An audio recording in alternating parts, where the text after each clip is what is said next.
Aerys Targaryen was the last of his name to sit on the Iron Throne. Known far and wide as the Mad King, his was a reign of instability and terror. The Seven Kingdoms are well rid of him and his kind. Oh, he may have appeared to be a capable ruler at first, but that was due in no small part to his counselors led by the hand of the king, Tywin Lannister.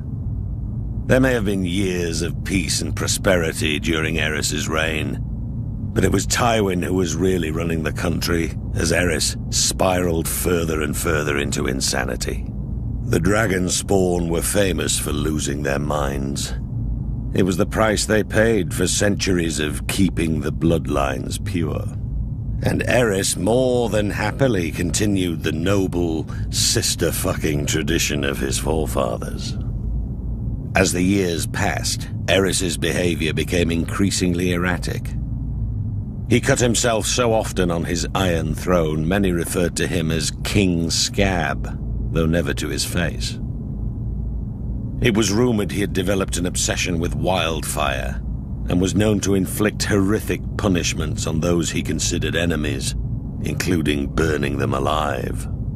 As his paranoia and bloodlust grew, he had a bitter falling out with Lord Tywin, who had served the crown faithfully for 20 years. At least Tywin was able to leave the job with his life and fortunes intact. Subsequent hands of King Aerys weren't so fortunate. Then the Targaryens went too far. The Crown Prince Rhaegar abducted Lyanna Stark, daughter of Rickard Stark, the Lord of Winterfell. She was my betrothed. She was my beloved. Beautiful and spirited woman, and I loved her more than life itself. Rhaegar went south with Lyanna, hiding her away in Dorne. What harm he inflicted on the poor girl, the gods only know. Brandon Stark, Lyanna's eldest brother, was outraged. He rode to King's Landing to confront the king and demand his sister's safe return. Instead, Aerys had him executed, his father, Rickard Stark, as well. There wasn't much left to discuss after that.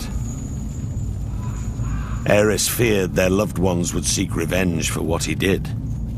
He was right to be afraid.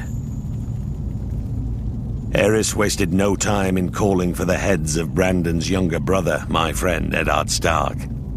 And my head too, of course. I'm sorry he didn't come looking for it himself. Alongside Jon Arryn of the Vale, the man who fostered Ned and I as children, Baratheons, Starks, and Tullys all called their banners. Once our rebellion began, the Mad King's days were numbered.